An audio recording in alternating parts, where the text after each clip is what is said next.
Bonjour à toutes et à tous et bienvenue au Cryptos Technical Briefing. Chers amis, le premier CTB de l'année 2025. Cette fois-ci, je ne me trompe pas de date, mardi 7 janvier 2025. Chers amis, au nom de Cryptos et au nom de moi-même, je vous souhaite une bonne année 2025. Numéro 1, la santé. Numéro 2, le bonheur. Et numéro 3, un maximum de plus-value sur le cours du Bitcoin et sur vos alts préférés. Bitcoin, premier trimestre 2025, vous connaissez mon point de vue. D'ailleurs, avant de commencer, je vous renvoie, peut-être certains ne l'ont pas vu, vers, c'était les vacances, sait-on jamais, vers la vidéo CTB, Cryptos Technical Briefing, BTC, CTB, BTC. Ah oui, quand même. Bon. Vers la vidéo que j'ai fait la semaine dernière, 8 raisons pour lesquelles je crois 200 000 $ à la fin de l'année 2025. Ça y est, nous avons mis le pied en 2025. Ouh, ça brûle de mettre le pied en 2025. Nous y sommes. Donc, reprenez cette vidéo car c'est un peu la base structurante de mon argumentation. Et donc, je vais essayer de faire le moins possible le perroquet. Pourtant, j'interviens chaque mardi. Alors, je pense que 200 000 $ c'est pour fin 2025 et 140 000 $ pour la fin du premier trimestre 2025. Quand bien même ce début du mois de janvier reste incertain, volatile, difficile, peut-être, j'estime que nous serons janvier, février, mars, ça fait 3 mois. Ça constitue un trimestre. J'estime que nous serons mi-mars, fin mars, en haut d'une vague impulsive. Ensuite, il y aura une correction. En haut d'une vague impulsive, que je vois être entre, alors, précisément, 128K et 145K. On dit la partie haute, 145K. Oui, j'estime que ce premier trimestre sera exceptionnel pour le cours du Bitcoin. Alors, bien sûr, d'abord, on commence par ce mois de janvier. Le 20 janvier, l'investiture de Donald Trump. Le 20 janvier aussi, le patron de la SEC, la SEC, change. Bye bye Gary Gensler, welcome Paul Atkins. Il y a les ETF Solana aussi, date limite d'approbation à la fin du mois de janvier. Il y a une saisonnalité favorable, statistique favorable au premier trimestre de l'année, en phase de bull run, et d'ailleurs en particulier pour ETH, il faut le noter. Ce sera peut-être, je pense, ce premier trimestre 2025 que TH dépassera son ancien record historique. Donc, janvier, février, mars, toutes les corrections sont des opportunités quand il y en a, car oui, même si je vise les 140K à la fin du premier trimestre 2025, cela ne se fera pas en ligne droite, car jamais Bitcoin de son histoire n'a évolué en ligne droite, en tendance haussière, même d'ailleurs en bear market, parce que Bitcoin c'est de la volatilité. C'est une alternance d'impulsion et de correction. Et les corrections, vous avez vu que ça peut être fait moins 15, moins 20, moins 25. Bon, moins 30, c'était plutôt sur le cycle de 2016. Bon. Voilà. Donc nous allons faire un certain nombre de choses dans cette vidéo avec cette vraie première semaine du mois de janvier qui commence avec du lourd sur le plan fondamental. Et oui, je peux taper car je fais du sport, pas de la musculation, mais je vais à la salle régulièrement, et donc ça finit par résister à mes coups. Bon. Oui, j'aime bien le TRX, j'aime bien, d'ailleurs il paraît que c'est un jeton aussi. Bon, j'aime bien le RPM, mais ce ne sont pas des cryptos, ce sont des activités à la salle de sport. Alors, première semaine hyper chargée sur le plan des fondamentaux, elle n'est pas pour autant décisive. J'utiliserai cette année 2025 l'adjectif décisif avec parcimonie. Après, je peux quand même dire que le T1 2025 sera, selon moi, décisif. Encore une fois, nous ferons les comptes à la fin du trimestre. Alors, oui, donc n'oubliez pas, s'il vous plaît, de revoir. Vous n'avez pas été assez nombreux. Il y a 27 000 vues. J'en attendais 100 000. Mes amis, alors, les 8 raisons structurantes pour lesquelles je crois aux 200K fin 2025. Ça, c'était mardi dernier. Et elle est encore sur la chaîne. Deuxième partie de cette vidéo d'aujourd'hui. Quelle tendance pour le cours du Bitcoin ce mois de janvier 2025 avec tous mes outils, Chartis, Fractal, Repetition Seek, Patati, Patata, Momentum, Ishimoku, tout ce que vous voulez, le tralala, l'élitisme, et plus particulièrement donc ce mois de janvier. Ensuite, fondamentaux, nous commençons avec du lourd. La Fed est déjà sur le fil du rasoir. Être sur le fil du rasoir signifie être dans l'incertitude. Bon. Et donc cette semaine, ce sont les chiffres de l'emploi US, en particulier vendredi, le rapport NFP, très important, je vais en dire un mot. Le dollar US, qui est aussi en surachat, commence à avoir des divergences baissières sur le dollar US, des divergences haussières sur le cours de l'euro-dollar. C'est pas dégueu, c'est pas mal. Ensuite, quatrième partie, les alts. Je reprends tous mes indices synthétiques d'alt pour savoir où est-ce qu'elles en sont, notamment vis-à-vis de Bitcoin, sur ou sous performance. Cinquième partie, une partie dédiée à l'Ether, donc l'Ether, l'ETH, le jeton de Ethereum, car le premier trimestre de l'année lui est particulièrement favorable. Et je pense que ce premier trimestre 2025, nous verrons un meilleur comportement relatif, d'ici la fin du trimestre, d'ETH vis-à-vis de BTC. Ensuite, en bref technique, Solana. Date limite d'approbation des ETF pour Solana, c'est fin janvier. Le BNB et le jeton PIT, PITH, parce que vous me l'avez demandé dans le sondage hebdomadaire. C'est parti pour la nouvelle édition du CTB. Donc oui les amis, n'oubliez pas, si vous avez un peu de temps devant vous, si vous vous ennuyez ce soir, Bitcoin, 8 raisons de croire au 200K fin 2025. J'ai rassemblé mes raisons structurantes, c'est pas du blabla. Voilà, donc vous êtes déjà 26 000 à l'avoir vu, ça me fait toujours plaisir. Ça me fait vraiment plaisir, c'est vraiment cool. C'est cool. Mais c'est une bonne base de départ pour appréhender ce premier trimestre 2025 que je juge important. Une bonne base de départ, hein, je vous en rappelle mes 8 raisons principales. La première, c'était pour rigoler, mais franchement, allez quand même regarder la vidéo si vous ne l'avez pas vue. Ce sont mes 8 raisons structurantes, et puis en fait, il y en a plein d'autres, mais là, ce sont vraiment les raisons principales. Et je pense que c'est une bonne base de départ avant de se projeter sur ce que sera la tendance de notre ami le BTC en janvier de cette année et surtout donc au premier trimestre de cette année 2025 que je vous souhaite merveilleuse sur tous les plans. Et donc nous attaquons la seconde partie, Bitcoin. Quelle tendance ce premier trimestre 2025 ? Bitcoin, quelle tendance ce mois de janvier 2025, quelle tendance ce premier trimestre 2025 ? Moi j'estime que ce premier trimestre 2025 sera un trimestre, il n'y a pas de T, donc sera un trimestre exceptionnel. Alors simplement je commence par des données simples, dites de saisonnalité, des statistiques. Rappelez-vous, ces statistiques, Bitcoin c'est un marché très cyclique, nous en avons parlé à plusieurs reprises.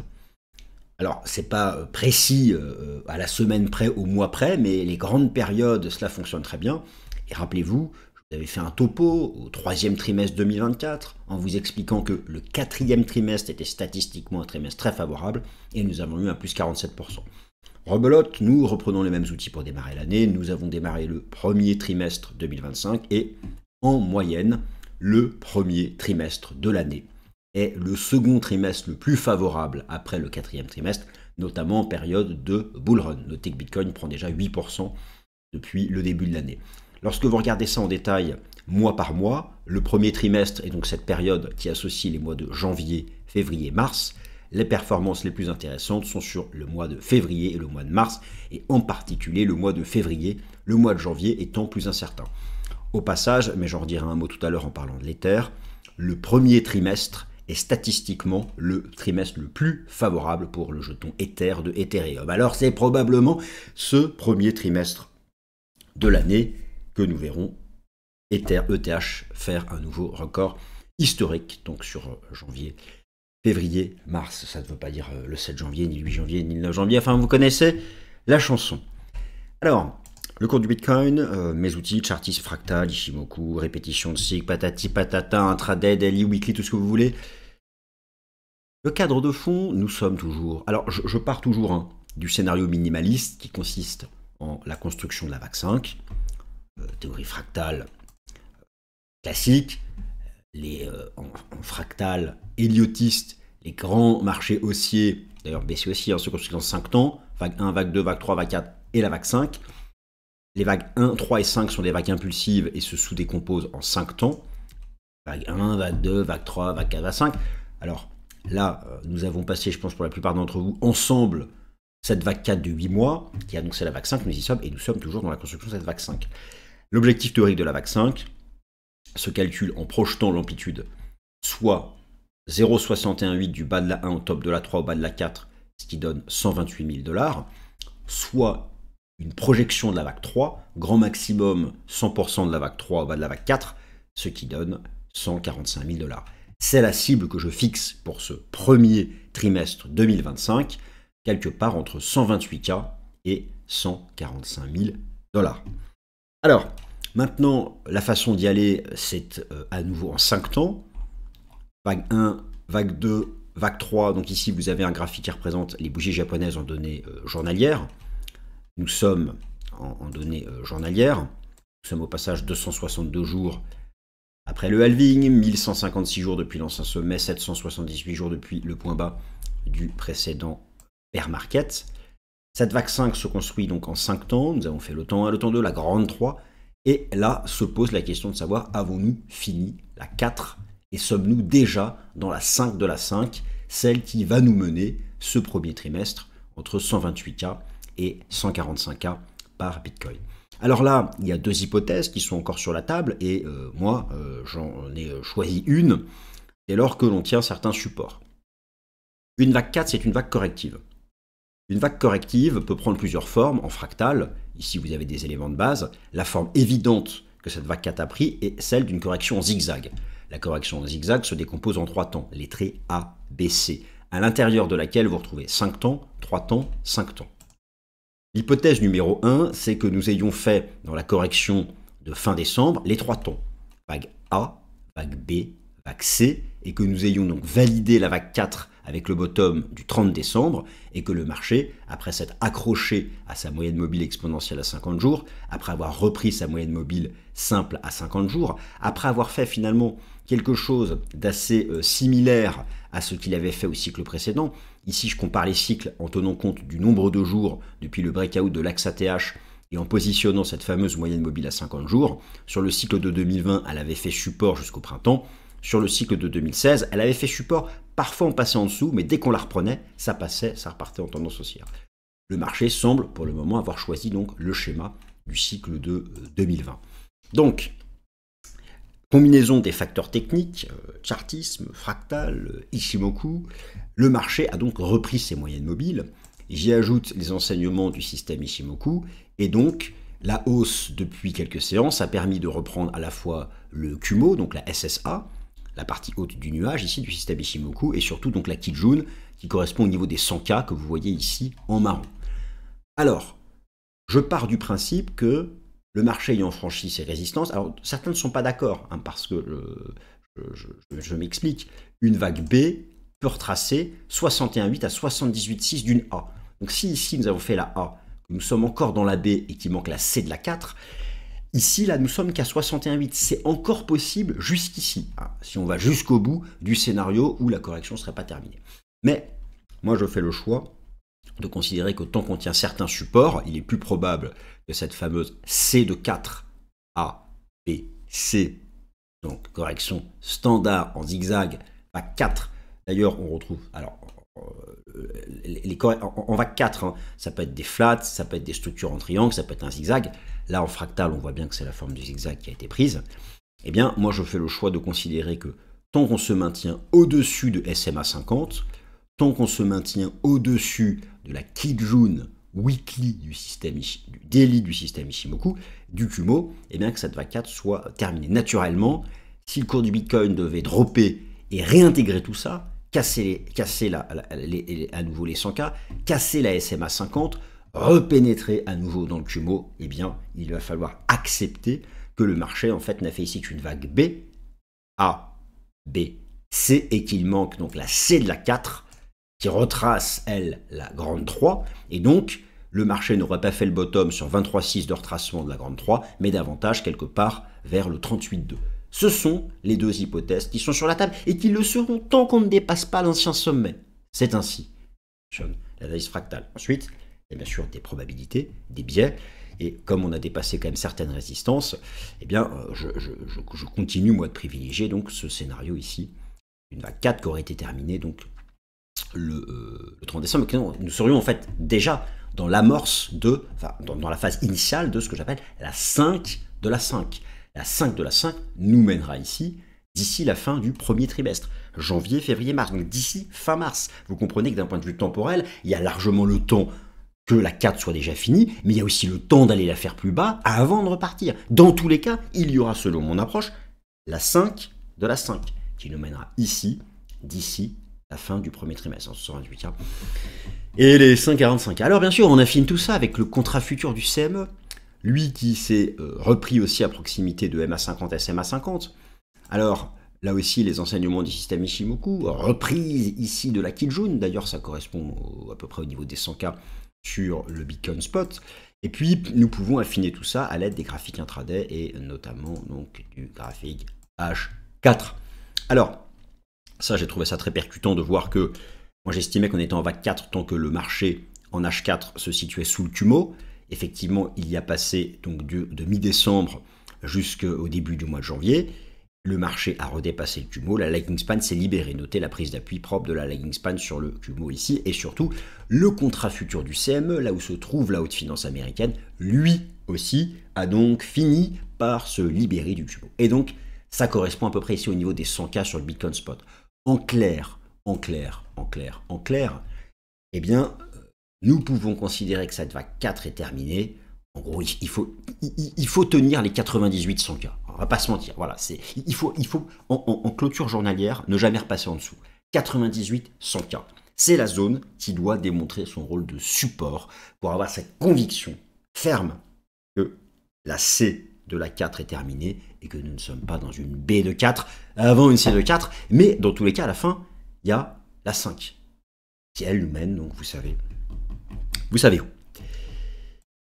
Alors, intéressant de noter la market cap totale, capitalisation boursière totale crypto, qui elle, avec cette correction, vous savez, c'est grâce à cette correction de fin décembre qu'on ira plus haut, phase de transition latérale au-dessus de l'ancien record historique, vous voyez la market cap totale, marché crypto, propre, et j'y ajoute les enseignements du système Ishimoku, et je trouve ça intéressant de voir qu'il y a eu donc une prise d'appui sur le Kumo, et que la Kijun a l'air dépassée, là aussi il y a un biais bullish au-dessus de ça.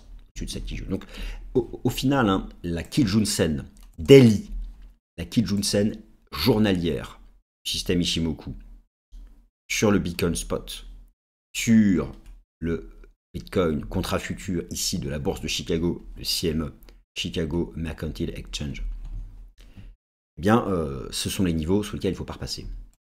Sous peine, finalement, d'avoir eu qu'une phase intermédiaire, mais dans une phase corrective qui ne serait pas encore terminée.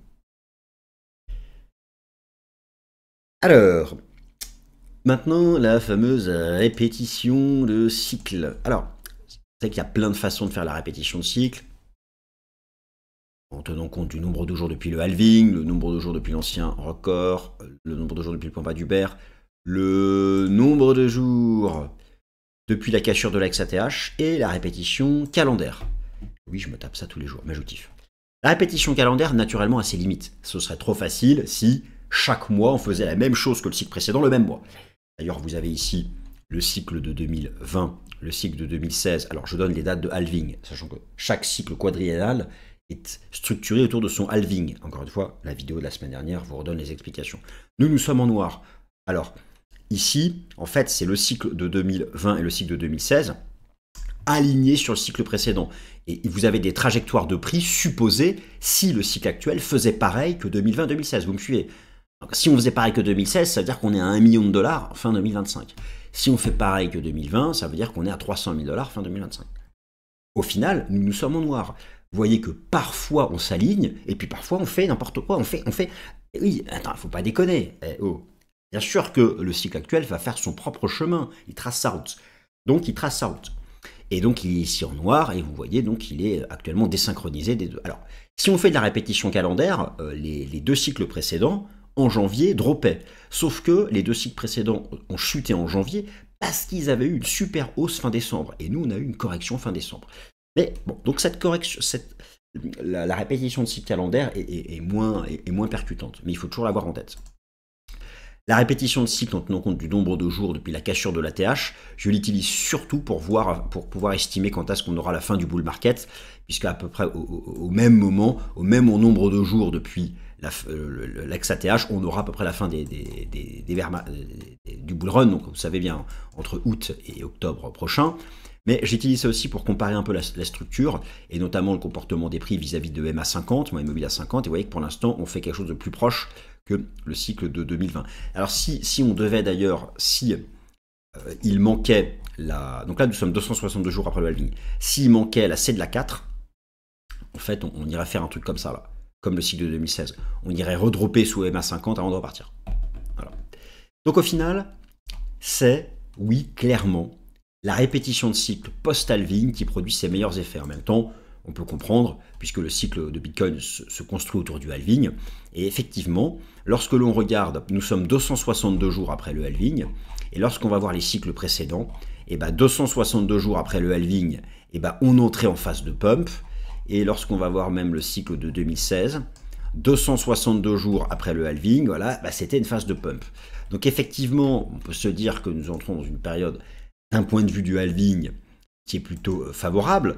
Ce que je viens de vous montrer, donc résumé ici, vous avez la comparaison du cycle actuel en rouge avec les 3 cycles précédents, 2012, 2020, 2016, en tenant compte du nombre de jours depuis le halving, chaque cycle étant représenté par un multiple vis-à-vis du point bas de son bear market respectif. Et donc si je zoome, effectivement, le cycle de 2020, nous sommes 262 jours après le halving, nous avons ici une phase favorable. Il y a toujours des corrections, mais nous sommes entrés d'un point de vue du cycle halving, repeat cycle halving, dans une phase qui est censée être favorable. Ça ne veut pas dire qu'on monte tous les jours, vous comprenez ce que je veux dire. Ça signifie que les corrections sont des opportunités. Et qu'au final, le marché avance. Donc ça, c'est vraiment quelque chose que je vais suivre.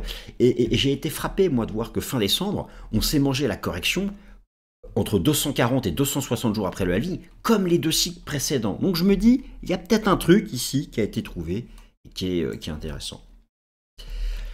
Fondamentaux, nous sommes déjà sur la Fed et déjà sur le fil d'orateur. Semaine hyper chargée sur le plan des fondamentaux. En particulier, donc, les chiffres du marché du travail aux États-Unis tout au long de la semaine. Mardi, l'enquête JLTOS, mercredi, le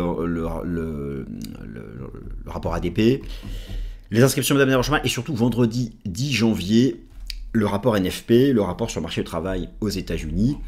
Je vous rappelle que la Réserve fédérale des États-Unis, elle est sur le fil du rasoir parce qu'elle a abaissé son seuil d'alerte de taux de chômage. Alors, la Fed nous a dit qu'il n'y aurait que 2 baisses de taux.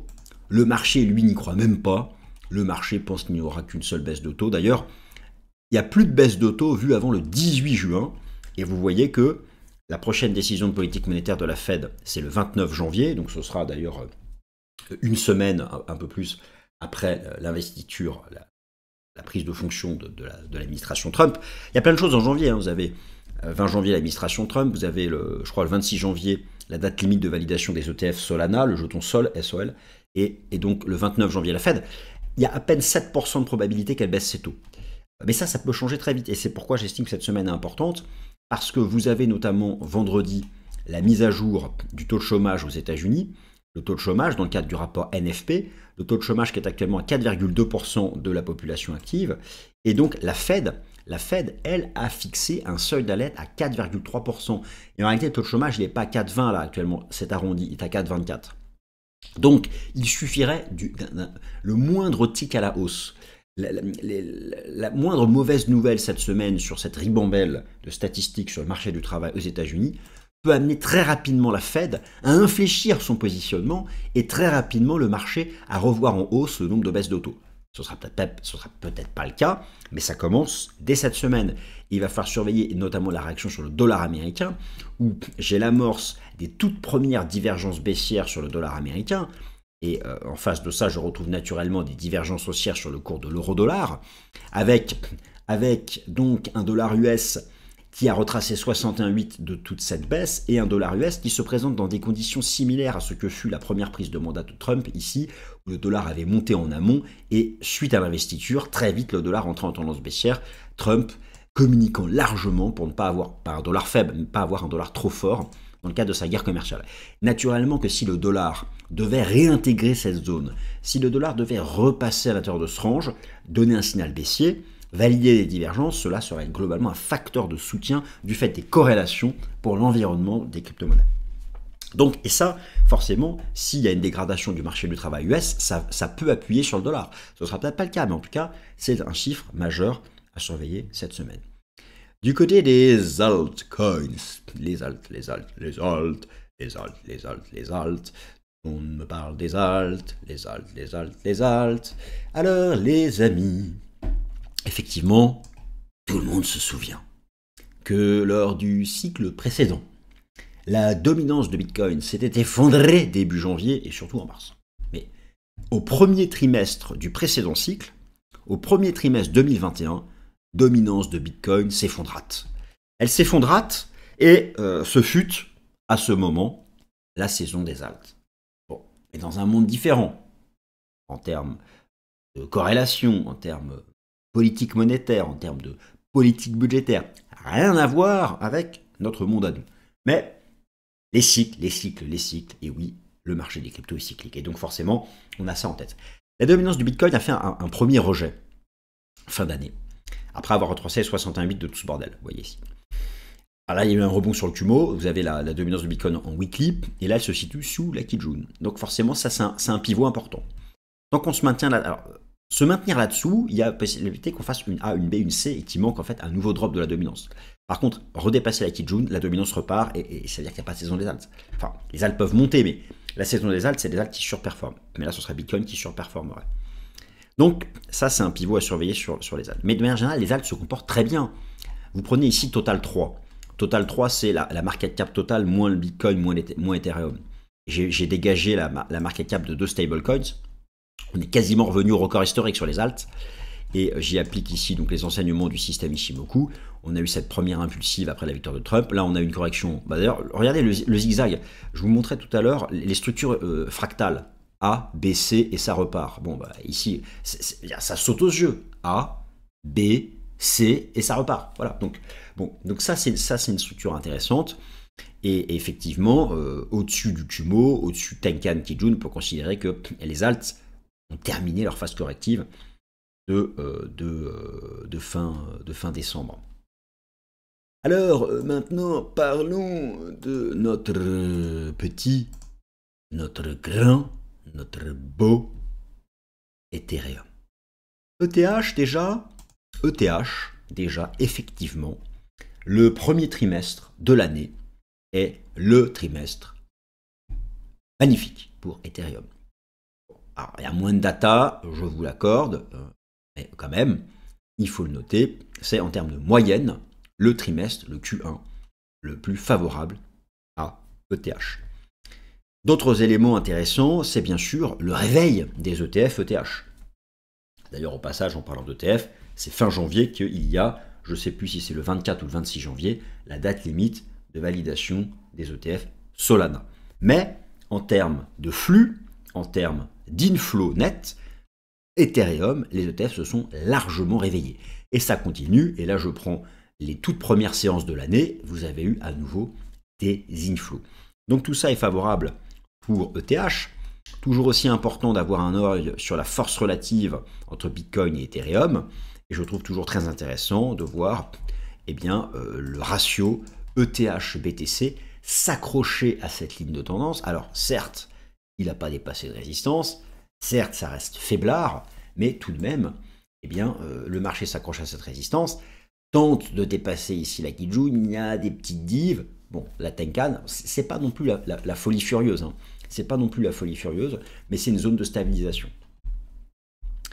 Donc là, le marché essaie de construire une base, il resterait à franchir une résistance, il faudrait franchir ça, quoi. Il faudrait franchir ça pour vraiment donner le point de départ du redémarrage de la tendance bullish de TH-BTC.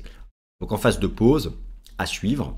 En ce qui concerne ETH-USD, en ce qui concerne ETH-USD, le marché a donc proposé aussi une correction en 3 temps, la A, la B et la C. La C est souvent la plus large. Donc, c'est une correction standard en zigzag. Notez qu'en données hebdomadaires, en y ajoutant les enseignements du système Ishimoku, regardez la perfection de cette structure en 3 temps daily A, B, C, qui est venue s'appuyer sur le Kumo Weekly, sachant que, n'oubliez pas en analyse technique, les outils techniques de l'horizon de temps supérieur ont toujours le dessus, et donc ici, cette structure en 3 temps A, B, C, zigzag, qui est venue s'approcher de MA200 et SMA200, très suivi par les institutionnels, a tenu le Kumo Weekly. Donc au-dessus de ça, au-dessus de cette zone support, le marché est toujours en tendance haussière. Et donc au-dessus de cette zone support, la cible ce trimestre, mais je pense qu'en fait c'est la cible minimale, la cible ce trimestre, c'est de rejoindre les 4646 $, les 4900 $. Mais moi je pense que ce trimestre, ETH fera mieux que simplement rejoindre son record et qu'il y aura enfin donc un breakout.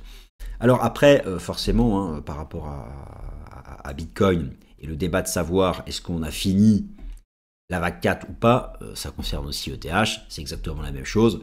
A, B, C, c'est terminé, ou une A, une B, et il manquerait une C avant de repartir. Mais moi, je considère que tant que Bitcoin tient certains supports, enfin voilà, toute la partie que j'ai fait sur Bitcoin, vous comprenez ce que j'ai compris, ce que j'ai dit, je pars plutôt sur ce truc. Ok. Et maintenant, en bref, très bref, en mode pas de course, Solana. Solana, il y a les ETF qui arrivent. Enfin, la date limite d'approbation, c'est le 26 janvier. Au passage, n'oubliez pas que le 20 janvier, Gary Gensler part de la SEC, la SEC, et donc que la décision d'approbation ou non des ETF Solana sera prise par la nouvelle SEC. Bon, ben, ils vont pas virer tout le monde, c'est le patron qui change, mais tout de même. Donc Solana, moi ce que j'ai apprécié, c'est qu'on avait cette structure ici en weekly que j'ai remis en daily, et que la correction qu'on a eue en décembre ici est venue s'appuyer sur la partie haute de cette pattern, trouvant appui sur EMA 200 et SMA 200. En y ajoutant les enseignements du système Ishimoku, le marché a tenu sa Kijun. Donc voilà, au-dessus de cette zone, au-dessus de ce support, le marché est toujours en tendance haussière. Et l'idée, ce premier trimestre, c'est de voir, avec en plus les ETF, croisons les doigts, de voir Solana dépasser enfin son record historique et partir sur du price discovery. Notez qu'à court terme, le marché est dans le Kumo, donc c'est mis en phase de neutralité, et qu'il serait intéressant qu'il soit capable de s'en extraire pour poursuivre. Le BNB, la force tranquille, le truc qui tient. BNB, Binance, le jeton de Binance, hein, qui est collé à son record historique. Bon, là, la tendance a repris. C'est toujours intéressant d'avoir de la force sur le BNB parce que ça c'est plutôt favorable aux alts. Hein. Vous savez que Coinbase, Binance, Kraken, etc. font leur cash sur trading. Alors les dérivés, bien sûr, mais aussi le trading spot des alts. Donc en général, c'est plutôt un signal d'engagement, de dépôt, de participation au marché des crypto-monnaies. La tendance est restée haussière, aucun support n'a été cassé. On n'a même pas testé le Kumo, on est même au-dessus de la Tenkan ici, en données hebdomadaires, au-dessus de MA50, au-dessus des SMA50. De manière générale, tous ces marchés-là qu'on rebondit, on a repris EMA50, SMA50 sur la plupart de ces jetons, c'est l'invalidation court terme. Que ce soit Ethereum, SMA50 est ici, Bitcoin, SMA50 est ici, Solana, alors là on est entre les deux, et BNB on est au-dessus, c'est les niveaux à tenir pour être certain qu'on a vraiment terminé la 4 et qu'on n'est pas simplement dans une baie de 4 qui ferait chier tout le monde, faut le dire, ça, ce serait relou si on était dans une baie de 4, mais bon, c'est comme ça. Et donc, un dernier mot sur PIT, P-I-T-H. Le truc qui nous a fait une grande vague 1 et qui donc propose une vague 2, et vous reconnaissez A, B, C. Structure en zigzag. La chose étant toujours que la C peut être complexe et peut être en développement, en extension. Mais sur PIT, vous avez un solide support qui constitue en la moyenne mobile à 200 jours. Alors ça peut être une zone d'entrée intéressante à 0,35. Et derrière, ça c'est une structure, on voit très bien, on a une vague principale, une vague de retracement Est-ce qu'elle est terminée? Est-ce qu'il manque un... Mais dans tous les cas, c'est une vague qui consolide tout ça, et derrière, il y aura un redémarrage de la tendance haussière. Pour se placer, c'est un support ici, sur le jeton PIT. Chers amis, merci d'avoir écouté cette première édition de l'année du Cryptos Technical Briefing, et je vous souhaite une bonne semaine. Salut.